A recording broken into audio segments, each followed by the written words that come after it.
मैं कामना करती हूँ कि आप सब परिवार ईश्वर की कृपा से सकुशल होंगे और ये जानेंगे कि दीपक घी और जो तेल का है उसकी स्थापना किस तरह करें, उसमें समर्पण किस तरह से करें और किन बातों का हम ध्यान रखें। हाथ की स्कीम में बाती है जिसे हम अखंड बाती कहते हैं। तेल लें तो शुद्ध तेल ही लें।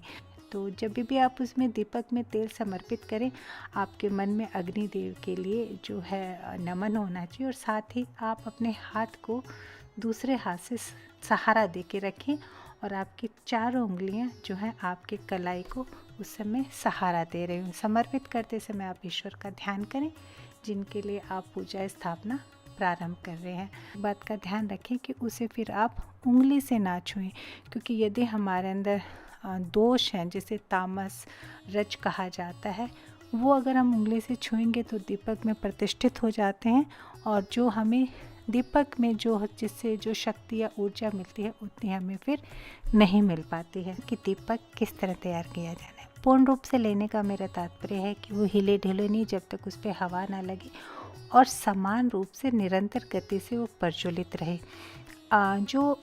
तेल और घी का जो दीपक है उसकी जो लौ निकलती है उसमें निश्चित रूप से वाइब्रेशन होते हैं, यानी तरंगे होती हैं और वो तरंगे अणु को जाके छूती हैं।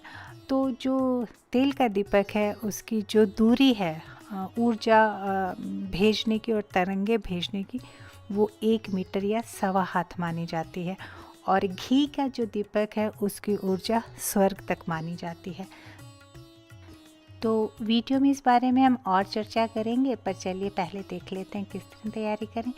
आप कोई भी धातु का बर्तन लीजिए और उसके नीचे आपको चौकी अवश्य रखनी चाहिए। उसमें आप जो है चावल हैं वो समर्पित करें ईश्वर का नाम लेके। चावल लक्ष्मी जी को बहुत प्रिय हैं और धन का प्रतीक होते हैं। उसके ऊपर आप दीपक की स्थापना करें। आप इस समय जो है पूर्ण रूप से ईश्वर की तरफ ध्यान रखें और साथ ही आप चाहें तो मंत्रों को अपने मोबाइल में या म्यूज़िक सिस्टम में चला सकते हैं। अब तक इसके पश्चात आप 1.25 हाथ की सफ़ेद रंग की मूली ले सकते हैं या आप बाती बना सकते हैं, जो मैं आगे आपसे बताना जो है साझा करूँगी। और इस तरह की जो मूली है इससे बनी हुई बाती आप अवॉइड कीजिएगा। आप सात्विक रंग की बाती ही बनाएं, यानी एक रंग की बाती ही लें। इसको थोड़ा सा हाथ पे बल दे दें ताकि इसके अंदर 5, 6 या 7 जो हैं धागे होते हैं तो अच्छे से वो एक दूसरे में लिपट जाएं। और इस तरह हल्की ताकतें लगानी है आपको और ज़्यादा ताकत नहीं लगानी है। और जब आप इसको लपेट रहे होते हैं यानी बल दे रहे हो, तो फिर प्रयास करें कि ये दीपक के अंदर ही ये जो लपेटी हुई बाती है ये जा रही हो। वैसे तो श्रद्धा के सामने जो है नियम, कायदे, कानून ईश्वर को मायने नहीं रखते हैं, लेकिन अगर हम अनभिज्ञ रह के उन कायदों को छोड़ते हैं तो वो सही भी नहीं है। तो बस इसी श्रृंखला में हम देखते हैं कि किस तरह से जो है बातें को हम बहुत ही समान तरीके से, यानी जिस तरह से हमारे पृथ्वी का रोटेशन है, यानी जिस तरफ घड़ी घूमती है उस तरफ से इस तरह गोल घुमाते हुए रखें तो ये देखने में ना सिर्फ सुंदर लगती है बल्कि सात्विक भी हो जाती है। यानी आप इकट्ठा करके और इसी तरह बाती को दीपक में ना रखें, इस तरह से सजा के रखें तो इससे इसका महत्व और बढ़ जाता है। अगर आपको किसी वजह से दीपक में इसको रख के पहली बार में घुमाने में दिक्कत आ रही है तो आप इस तरह हथेलियों माफ़ कीजिएगा उंगलियों की सहायता लेते हुए भी इस तरह से घुमा के और फिर दीपक के अंदर प्रतिष्ठित कर सकते हैं। जब आप इस तरह से करेंगे तो आपके मन में खुद ही बहुत ही शक्ति और संयम और आपको शांति का आभास प्रारंभ हो जाएगा। तो अब ये देखिए इस तरह से जो लास्ट में आपका छोर बच जाता है रख दीजिए। इसके ऊपर आप अक्षत ज़रूर थोड़े से समर्पित कीजिएगा, ये शुभ माने जाते हैं और साथ ही इनसे जो बातें है उसको एक सपोर्ट मिलता रहता है। और अब बात करते हैं कि घी कौन सा हमें काम में लेना चाहिए। अग्निशास्त्र के अनुसार हमें घी जो है गाय का लेना चाहिए। और अग्नि पुराण ये कहते हैं कि जो गाय का घी है उसमें सात्विकता का गुण बहुत ज़्यादा है अन्य किसी और घी की तुलना में।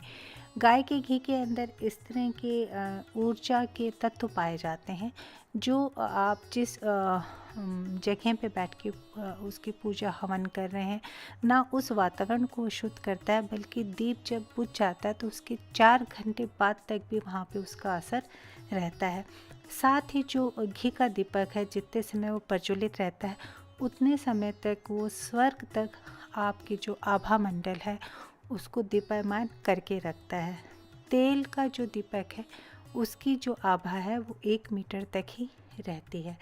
और आप जो गाय का घी जब दीपक पे समर्पित करें, दीपक में माफ़ कीजिए समर्पित करें, तो फिर से आप किसी सलाखा का ही इस्तेमाल करें और उसे थोड़ी देर के लिए अवशोषित होने के लिए बाती को घी के अंदर छोड़ दीजिएगा।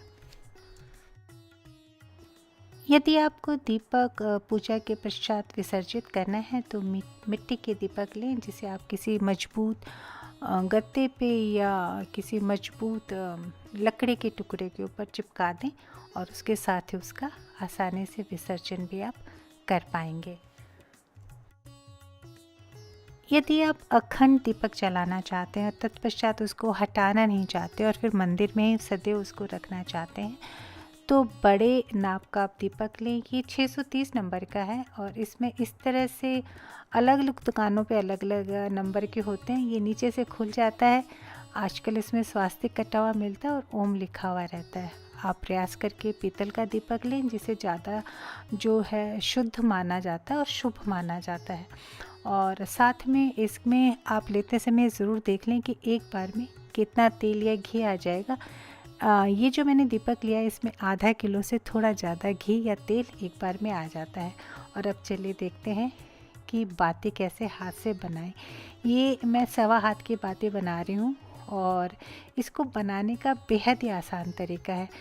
एक बार जब आप बनाना सीख जाएंगे तो उसके पश्चात आपके हाथ बैठ जाएंगे। इस तरह पतला सा आप जो है रुई का वो जो है टुकड़ा लें और आपकी बाती के बीच में इसे इस तरह से रख के और फिर हल्के से हाथ से लपेट दीजिए और बस इस तरह से आप जो है बाती को आगे बढ़ाते रहें। हो सकता है बाती कहीं से मोटी पतली बने तो वापस एक लपेट लगा दीजिए और अगर कहीं पे पतली बन गई है तो वहाँ पे थोड़ा सा रुई का टुकड़ा रख के लपेट दीजिए। इस तरह से देखिए मैं बाती जो है बढ़ाती जाती हूँ और ये जो तरीका है मुझे बहुत ही सुविधाजनक और आसान लगता है। बाती बनाने के पश्चात एक बार आप जो ये बाती का निकलने का मुंह है उसमें से बाती निकाल के देख लें कि वो कहीं अटक तो नहीं रही। अगर वो अटकेगी तो बाद में जब बाती ऊपर बढ़ेगी तो वहाँ से वो निकल नहीं पाएगी और इससे आपका दीपक बुझ सकता है। इसे इस तरह से स्क्रू में दीपक में आप टाइट कर दीजिए और तत्पश्चात जो है बाती को दीपक के चारों तरफ जो इसकी लौ है उस पर लपेट दीजिए। और अब चलिए बात करते हैं घी के दीपक और तेल के दीपक के बीच में फ़र्क क्या होता है। अगर हम तेल के दीपक की बात करें तो उसमें चैतन्य जो है वो ऊर्जा होती है। चैतन्य का तात्पर्य है कि जो आपका जो कॉन्शियसनेस है यानी जो आपकी जागरूकता है वो जागृत हो जाए। जो कुंडली जागरण के चक्र हैं उसमें जो चैतन्य चक्र है वो बहुत ही महत्वपूर्ण है। और जो तेल का दीपक है वो हमेशा लाल रंग की लौ निकालता है। तो एक बार मैं लाइट बंद कर देती हूँ और आपको साक्षात दिखाना चाहती हूँ कि किस तरह तेल और घी का दीपक जो है अलग अलग रंग की लौ देता है। जो तेल का दीपक है उसकी आप अगर ओरा जिसे हम कहते हैं जिसका ऊर्जा चक्र देखेंगे वो घी के तुलना में आप देखेंगे कि कम है। घी का जो दीपक है उसके चारों तरफ जो आपको ओरा यानी जो लौ है उसके चारों तरफ आपको बड़ा जो है वो सर्किल नज़र आएगा, जबकि घी के दीपक में आप की तुलना में तेल के दीपक में वो बाहर आप जो ओरा देख रहे हैं उतना नज़र नहीं आएगा। तेल का दीपक जो है लाल रंग की ऊर्जा प्रज्वलित करता है, जबकि जो घी का दीपक है वो जो है हल्की नीली, ये देखिए आप देख पा रहे हैं कि ऊर्जा प्रज्वलित करता है। साथ ही इसका ऑरा जो बाहर सर्किल अगर मैं दिखा पा रही हूँ तो ज़्यादा बड़ा है। और इसमें जो है तेज तत्व जो घी का दीपक है उसमें बेहद ज़्यादा होता है, जबकि तेल के दीपक में उतना नहीं होता है। जो भाव है घी के दीपक में वो ज़्यादा होता है तेल के दीपक के जो तुलना में।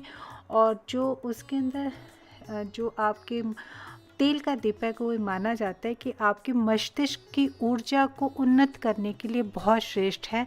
और घी का दीपक आपकी आत्मा की जो कॉन्शियसनेस है उसको जागृत करने के लिए और उसकी ऊर्जा तेज करने के लिए बहुत ही उत्तम है। आशा है ये वीडियो आपको पसंद आया होगा और मैं आपको कुछ जानकारी ज़रूर दे पाई होंगी। दीपक से जुड़े हुए आप अन्य जानकारियाँ चाहते हैं तो कमेंट बॉक्स में ज़रूर लिखिएगा। अपना ध्यान रखिए, सुंदर रहें और स्वस्थ रहें। मैं जल्दी मिलूँगी।